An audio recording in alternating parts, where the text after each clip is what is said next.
Good morning, children. Welcome to English class, children. The lesson name is Fish and Fisherman. Lesson number 6. The lesson name is Fish and Fisherman.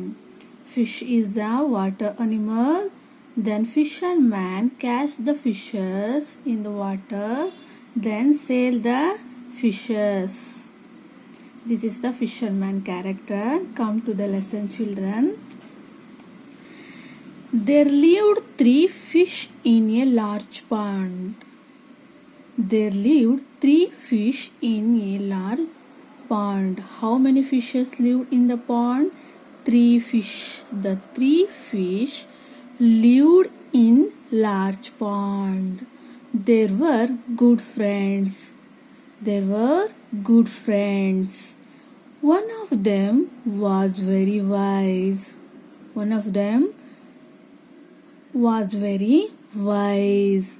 She always thought beforehand what she must do.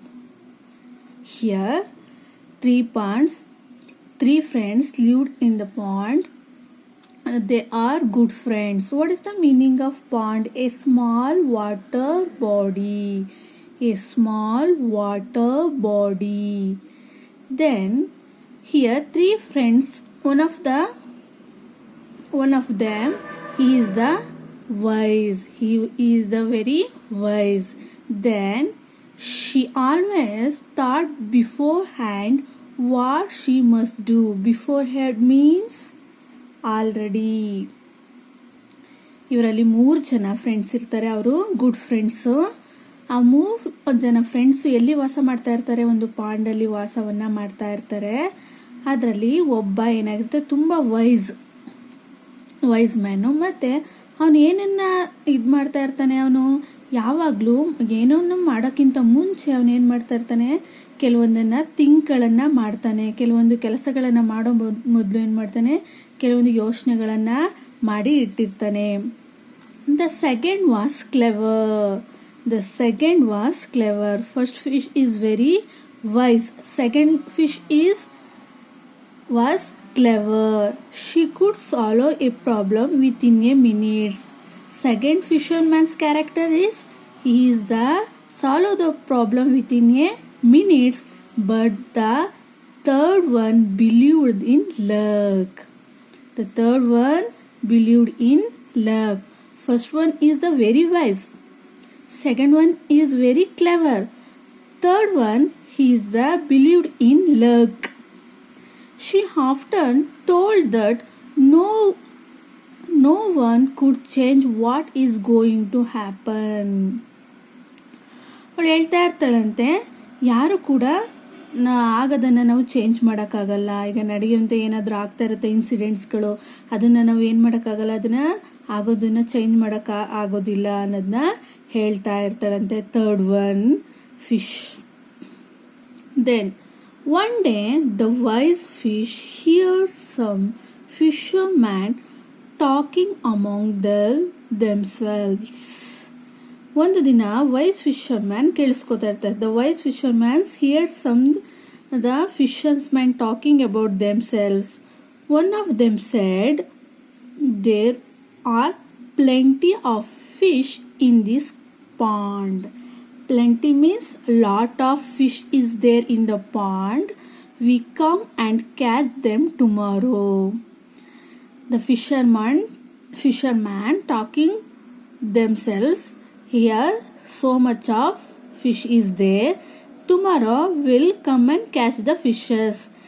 This is talking to listening the first one. Wise fisher hear listen the fisherman talking. Then come to the next stanza. She immediately swam to her 2 friends and said, we must leave this pond at once. She immediately mean soon. ಏನ್ ಮಾಡ್ತು? soon swam to her 2 friends and said, ಎರಡು ಈಜ್ಕೊಂಡು ಬಂದ್ಬಿಟ್ಟು ಏನು ಹೇಳ್ತಾ we must live in this pond once. ನಾವೇನು ಮಾಡೋದ, ಈ ಪಾಂಡ್ನ ಬಿಟ್ಬಿಡದ. Some fishermen are coming to catch us tomorrow. Fisherman ಏನು ಮಾಡ್ತಾರೆ, tomorrow will come to and catch to all of them. So immediately we passed away in this place. The clever fish said, shall not leave this pond. Clever fishman ಏನು ಹೇಳ್ತು, fish shall not leave this pond, ನಾವು ಇದನ್ನ ಬಿಡೋಕ್ಕಾಗಲ್ಲ, ಈ ಪಾಂಡ್ನ ಬಿಟ್ಟು ಹೋಗಬಾರ್ದು ಅಂತ ಹೇಳ್ತು. I have always lived here in this pond, I never let it go. Tell to clever fish, shall save myself somehow, ನನಗೆ ಹೇಗೆ ನನ್ನನ್ನು ಸೇವ್ ಮಾಡ್ಕೋಬೇಕು ಅಂತ ನನಗೆ ಗೊತ್ತು. shall save myself somehow. This said to the clever fish said. Then the third fish said foolishly. How to said the third fish foolishly? Why worry? What till they come? If such is our luck, no one can save us. ಇನ್ನು ನಮಗೆ our luck ಮೇಲೆ depend ಆಗಿರುತ್ತೆ. Wait till they come, if such is our luck, ಅದು ಅವರ luck ಮೇಲೆ depend ಆಗಿರುತ್ತೆ. No one can save us, ಯಾರು ಕೂಡ ನಮ್ಮನ್ನ ಸೇವ್ ಮಾಡೋಕ್ಕಾಗಲ್ಲ ಅಂತ ಥರ್ಡ್ ಫಿಶು ಫೂಲಿಶ್ಲಿಯಾಗಿ ಹೇಳುತ್ತೆ. Then come to the next stanza. The wise fish bade them goodbye and swam off to another pond through a canal.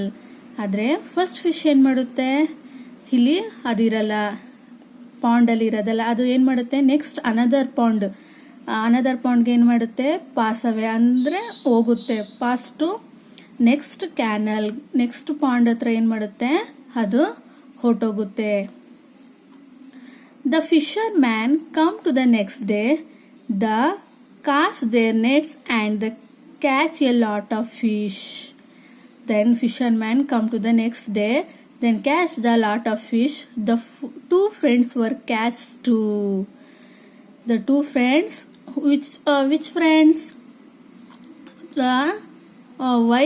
The first one is the wise fish is go to the other pond. The two friends is second one, and third one catch to fisherman. The clever one pretend to be dead. How to pretend to be? The clever man pretend to be dead. So the fisherman threw her back into the pond. ಏನು ಮಾಡ್ಬಿಡ್ತು, the clever fish pretend ನಾಟಕನ ಆಡ್ಬಿಡ್ತು, ಸತ್ತೋಗಿರೋ ಥರ ನಾಟಕನ ಆಡುತ್ತೆ. ಹಾಡ್ದಾಗ ಏನು ಮಾಡುತ್ತೆ, ಫಿಶರ್ ಮ್ಯಾನು ಅದನ್ನು ಎಸ್ಬಿಡ್ತಾನೆ. Threw back in to the ಪಾಂಡ್ಗೆ ಎಸ್ಬಿಡ್ತಾನೆ. The made happy and some swam far away quickly.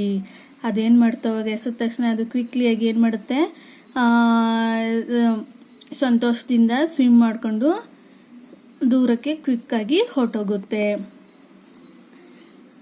The third fish was foolish. The third fish was foolish. She kept on moving around in the net. ಅದೇನು ಮಾಡುತ್ತೆ, the third fish is very foolish and kept in moving around in the net. ನೆಟ್ಗೆ ಏನು ಮಾಡುತ್ತೆ, ಅದು net ಒಳಗಡೆ move ಆಗಿ ಹೊರಟೋಗುತ್ತೆ. The fisherman opened the bags and threw and third inside along with the many others. ಈಗ ಎಲ್ಲ catch ಮಾಡ್ಕೊಬಿಟ್ಟಿತ್ತಲ್ವಾ ಎಲ್ಲ ಫಿಶ್ಗಳನ್ನೆಲ್ಲ, ಅದರಲ್ಲಿ first one second one save ಆಗಿಬಿಡ್ತು. ಹೇಗೆ ಅಂತ ನೀವೇ ನೋಡಿದ್ರಿ. ಆದರೆ ಥರ್ಡ್ ಒನ್ ಏನಾಗುತ್ತೆ, ಅದೇ ಮೂವ್ ಆಗಿ ಆ ಬಲೆ ಒಳಗೆ ಸಿಗಾಕೊಳ್ಳುತ್ತೆ. ಅದೇ ರೀತಿ ಬೇರೆ ಫಿಶ್ಗಳ ಜೊತೆನೂ ಕೂಡ ಇದು ಹೋಗಿ ಸಿಗಾಕೊಳ್ಳುತ್ತೆ. ಆಗೇನು ಮಾಡ್ತಾನೆ ಫಿಶರ್ ಮ್ಯಾನು, ಅವ್ನ ಬ್ಯಾಗ್ ಒಳಗಡೆ ಎಲ್ಲನೂ ಹಾಕ್ಕೊಂಡು ಬೇರೆ ಫಿಶ್ಗಳ ಜೊತೆ ಇದನ್ನು ಕೂಡ ಹಾಕೊಂಡು ಹೊರಟೋಗ್ತಾನೆ. The other two fish escaped because they acted cleverly. ಅಂದರೆ ಬೇರೆ ಫಿಶ್ ಅಂದರೆ ಫಸ್ಟ್ ಒನ್ ವೈಸ್ ಫಿಶು ಮತ್ತು ಕ್ಲೆವರ್ ಫಿಶು ಸೇವ್ ಆಗ್ತು. ಹೇಗೆ ಸೇವ್ ಆಗ್ತು ಅಂತ ಗೊತ್ತಾಗ್ತು ತಾನೆ. The third one did nothing to save herself. Third one ಮಾತ್ರ ಏನಾಗ್ತು? Third one not save for herself, so she was ಕ್ಯಾಚ್ನ ಮಾಡ್ಕೊಬಿಟ್ರು. ಅದನ್ನ ಸೇವ್ ಮಾಡೋಕ್ಕಾಗಲ್ಲ ಥರ್ಡ್ ಒನ್, ಅದನ್ನು catch ಮಾಡ್ಕೊಬಿಟ್ರು. Here word meaning pond, a small water body. Beforehand, already. Luck, fortune. Plenty, a lot of. Immediately, soon. What did the three fishermen leave? The three fish lived in a large pond. The fisherman decided to catch the fish upon the next day. The wise fish swam off to another pond to save herself. Finally, the foolish fish lost her life because she believed only in luck and did nothing to save herself.